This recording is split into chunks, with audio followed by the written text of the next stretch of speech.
Hi, I'm Randy Gerosa from Motor Mania Media. Today we're at the World of Wheels, and you know, it's interesting, when I walk through car shows like this, I always look for great, heartfelt, interesting, fun stories. And today we have the privilege of being with Mark and Joanne, who Mark is the owner and the original designer of the car, but a story isn't a story unless you title it, so I'm going to call this Lost and Found. And this is going to be a story about friendship, about family, about commitment, about loyalty. And Jeff has been a lifetime friend of Mark's. And Jeff, if you could lead us into the story, maybe start with how you guys became friends, how long ago? Absolutely. So Mark and I have been friends for 53 years. And I met Mark because he was dating my brother's babysitter. And we just got to be good friends. Mark actually became kind of part of my family. And we started working on cars. When we didn't have a lot of money, we went out and we found some old cars and we'd fix them up and we'd get them going. And it came to be where we had a group of friends that on kind of a regular basis, we would be pulling engines in my dad's garage and swapping this for that. And as time went on, Mark pursued a career in auto body work, and which was great for us because Mark went to school at Moraine Park Technical College, and all his buddies got to be project cars for school. And so Mark got to be very popular. Wow, that's awesome. So the car that's features here is, if I remember, is a 1923 T-Bucket, correct? It is, and Mark bought the car as a T-Bucket that was a kit car, and saw it as a project, and completely disassembled it, had a vision for it, and that vision is what you see today.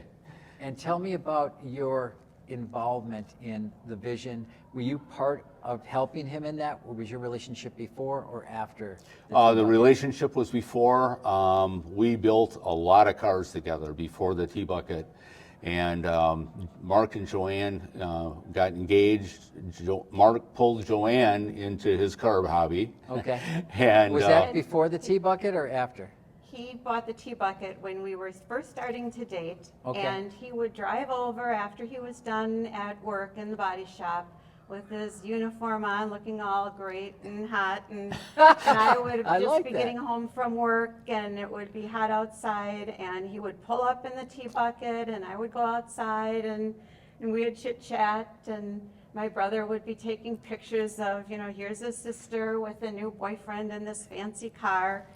And then Mark decided to take the car apart and make it his own. And so our date nights were me sitting on a 5-gallon bucket, watching him take apart cars, and I'm wondering, well, how are you going to know what to do with all these parts? And Mark was not, everything was every which way. He knew where it was, but so those were our dates. So he had his own style. He did. And you followed his path he because you did. knew he had a passion for what he did. That's right. So if you could explain a little bit about Mark's condition right now and why you two are being the primary spokespeople Right. for him, I would appreciate it. So Mark was in the auto body business all of his life, did painting. He had an auto body shop in Menominee Falls for many years. And What was the name of it? it was Rainbow Coachworks. Well, that's And cute. we had taken a trip to Hawaii, and there were so many rainbows there. And he said, when we get back, I'm going to open my own body shop, and I'm going to call it Rainbow Coachworks. Oh, And he did. We found a garage in Menominee Falls, and he started the business. And then we started a family, and things got very expensive. And so we had it for about 10 years, and then he went on to work for other auto body shops and whatnot. And so how did Mark, where is this in the evolution when you came into the picture? This is later in life as, we've maintained our friendship over the years. And like Joanne said, Mark had a lot of different jobs in the auto body industry. He worked for Cadillac dealership, and then he went and was an appraiser for insurance companies. So he would do damage appraisals for insurance companies. And then 2015 is, like Joanne said, is when Mark got diagnosed with Parkinson's, and then was What time did you say that? 2015. And, right, Probably so, pretty close. yep, Yeah. he was diagnosed with the Parkinson's disease, and he continued working for a number of years because he just had a love of auto body work, and he would be meticulous with painting and sanding and getting everything just as straight as possible, even when the auto industry at times it's like, move along, quicker, quicker, faster. And with the Parkinson's, it slowed his movements down, it slowed his motor skills down, and so eventually he had to retire from the automotive business, and so he retired. And So when you saw the challenges that were rapidly becoming his reality through time, it really had to take a special relationship between you two to keep the spark alive, to keep hope alive, to bring happiness, to look at things as the glass half full instead of getting half empty. right, Because one thing I've noticed, and I've briefly talked to you guys in the past, is really what a bond there is here between a friend, his wife, and the creator of such great artwork. And one thing I would like to know is, when you look at a period of time where the car was no longer yours, could you tell me the history behind why you would get rid of such a beautiful car? And then what was the story? And we know his career, but how did you end up finding the car again? How was it sold? How long has it been since you saw it? right. So then we had a lot of enjoyment with the car. It wasn't the most comfortable car to drive in. We'd go to the Nationals in Minnesota, and somebody would always have to take our luggage, and we were starting a family, and we just wanted a car that was going to be enclosed, 4 doors, a roof over our head, and so then Mark decided, we both decided to sell the T-Bucket and buy the next project car, which was a 39 Ford. Okay. And that was more conducive to a car seat and taking a little one along with us. So he sacrificed one of his prides, his babies, they call him in the guys' world. Like, and Yes. I can't tell you how many stories it is when a gentleman finally gets married and life changes. Sure. And they realize that car they wanted to be by their side their whole life, something has to give. Right. And it was a wonderful moment for you realizing your husband says, hey, I'm going to let it go. Yeah. You had to be like, Right. is he going to let it go? Yes. Am I going to get a car Yeah. that our family can enjoy? Yeah. That had to So be an interesting feeling going through that moment in time. It was. And it was difficult to see the car go, because at our wedding, the day after our wedding, we had the car at our parents' house for the gift opening, and everyone was just in awe of, all the work that you put into the car. And it was a lot of work, because he just stripped it down to the bare frame and built it right up from there. And he did the interior, and we built it in the bit and outside of our house where my parents lived. And, Okay. it Wow, was so you were, quite yeah, I get it. very It's the interesting. beginning of a dream Yep. that took a lot of sacrifices on both your parts. Wait, is there anything you can share as far as stories that you can remember, some of his frustrations that he went through during the build, like he couldn't find a part, or an idea that he had just didn't work and he had to come up with a new idea? Anything that he might have shared with both of you about what was kind of the good, the bad, and the ugly?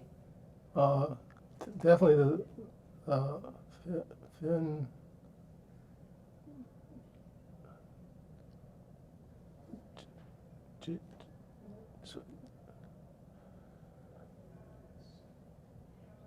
But one of the difficult parts was when we went to get a license for the car. Motor vehicle was Yeah, like, that would be interesting, a you 23? need to have fenders, and you need to have this and that, and the exhaust pipes need to go out longer in the back of the car. So then Mark had to fabricate these stainless steel fenders for the front tires and the back tires and jump through hoops to get the car so it Make could it get a license. roadworthy. And so he got the license and everything, and we got home, and off all that stuff came. So that's when but- you told me about the pictures. Yeah, when Yeah. we went through the pictures, Joanne has a very extensive photo album of the build of the car, and I scanned the photos, and we have them here today. But my brother and I were going through the photos, and we forgot about the fenders and the exhaust. And my brother's like, "Look at the fenders on the car."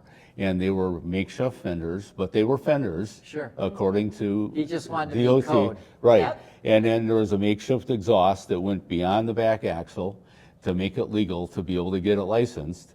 And I don't even remember seeing that. That's how short a time that those parts were on the car. Right.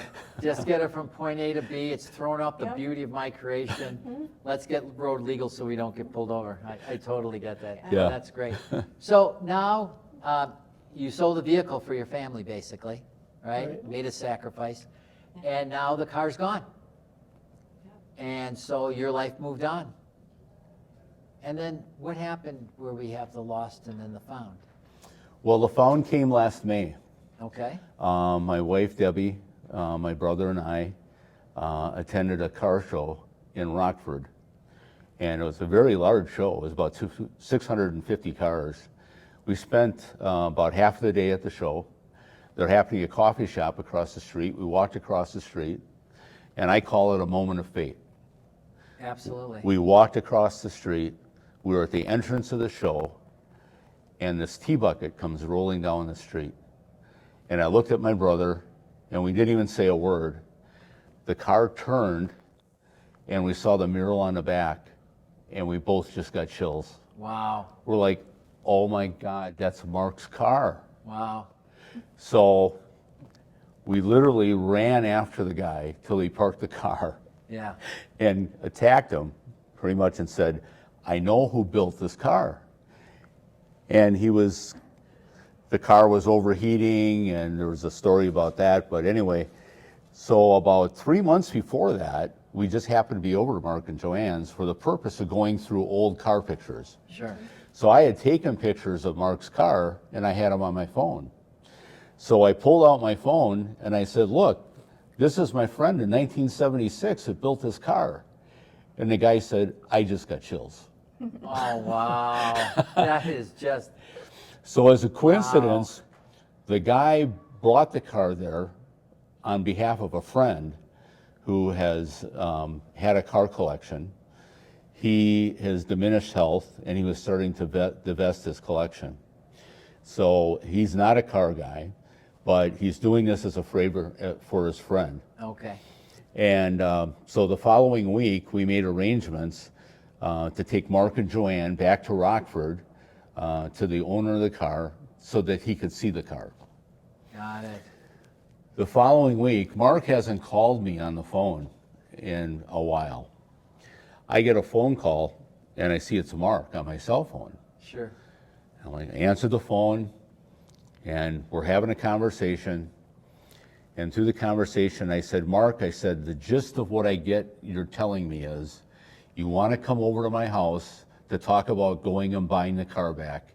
And Mark said, "Yeah, that's it." Hit the nail on the head. So we went, and I talked to the guy on the phone, and we worked out an arrangement. And 2 weeks later, we rented a trailer. We went back to Rockford, and the car ended up in Mark's garage. So, Like everything else. Like everything like everything else. else. Yeah, he's quite the collector. I get that. In my life, it's like that too with my kids. You know, you go downstairs and it's all got stuff from when they were little growing up, and you know how you think, well, they're going to get married, they're going to move out and take their stuff. No, You still got it, unless they really, really need it. Hey, Dad, you remember this? Yeah, it's downstairs. We'll go get it, right?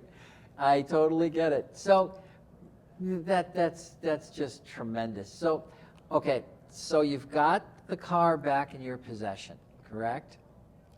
Correct? Right. Right. All right. That had to be a glorious day. So what was it like when you first put your eyes on a car you hadn't seen in how many years? 47. 47 years. You hadn't seen it. A lot of life has happened. I can only imagine, as that car was being unveiled to you, you had an image like, I wonder what it looks like, or maybe you sent him pictures. Yeah, we sent them pictures, and actually, while I was standing there next to the car, Yeah. I called Mark on the phone, and I Okay. said, Mark, I'm standing next to Space Odyssey. I said, Did you even believe it? I mean, were you like, come on, you're kidding around? Didn't think about it. Wow. yeah, Wow, that is just spectacular. yeah, and And actually, another car goes through this process too. That's the one that's on 3949 Ford. The 39 Oh, Ford. okay, sure. 39. And did you explain to us about the title of the car? so the movie Space Odyssey was big in the 70s, Yep. and that was the theme behind the name of the car, Space Odyssey. T. And you came up with that by yourself, correct? Was that your baby? Did you guys talk about it? No. Did you read it, and what did you say? That Like, was his. Okay. Based, yeah. That's awesome. That's awesome. It had to have a lot of meaning to you at that time frame of your life. Yep. And he was such a good artist with its detail and drawing the little aliens, and he was very proud of how it all turned out. Yeah, And and, it and, was- and our audience is we'll put up a film roll of the pictures of the car and things of that nature so they can really appreciate just what an artist you are in designing something so beautiful. And it looks like, we have a situation here, and as far as family, loyalty, friendship, the story of how this car was loved, Yeah. grew up in your family, got to a point where, hey, we can't keep this car and keep our family going in the direction we're going. So it became your sacrifice, car's gone, good friends at a car show, sees the car, right? He sees the car and he's like, oh my God, I gotta call. So let me just interject on that, because I have all of these overwhelming feelings about life. So we have a person who, in his own right, has gone through a lot of suffering yourself. In other words, Yep. if it was up to you today, and I had that magic wand, which I did, boop, you'd be back working in your garage, right? But isn't it interesting in life how things like, if you have faith and you believe in the Holy Spirit, how all of a sudden your needs are understood and a car pops up to your friend. The impact that car must have had on how you felt at that time to get it back in your possession must have just brought so much joy to you and your family. Mm-hmm. Is that Yep. is that correct? Yep. Mm-hmm. Am I pretty much on key with that? Mm-hmm. Pretty much.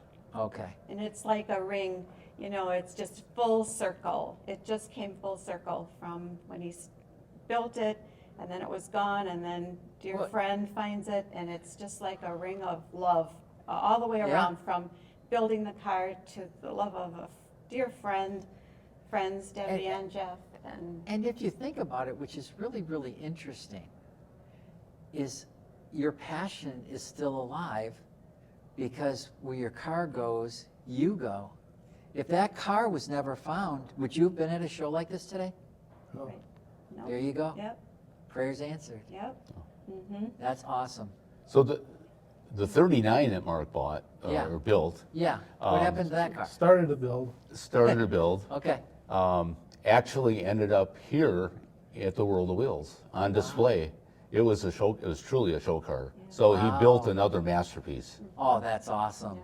We were members of a car club, the Blue Ribbon Rods, Okay. for many, many years, and our car club would be here in the Sure. car show, and we would go to all the rod runs, all the nationals. It was constant car weekends. And what happened to that car? Fun.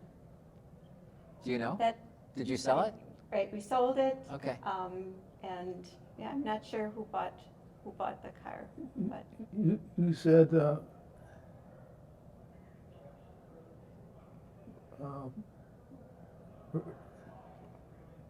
well, Mark had a 37 Ford also that was in pieces. It was the frame and Okay. it was all taken apart. And and he had hopes to build the 37. Sure. And so we had all the car parts and everything, and that, because of the Parkinson's and whatnot, that never was able to materialize, and so Okay. we sold that car also.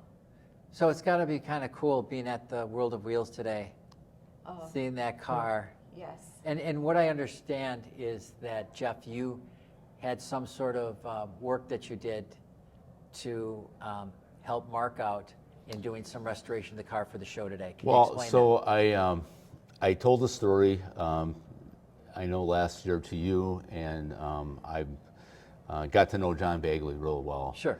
And John said, we definitely want to have that car and the story at World of Wheels. And John helped make that happen, which I'm very grateful for. Sure.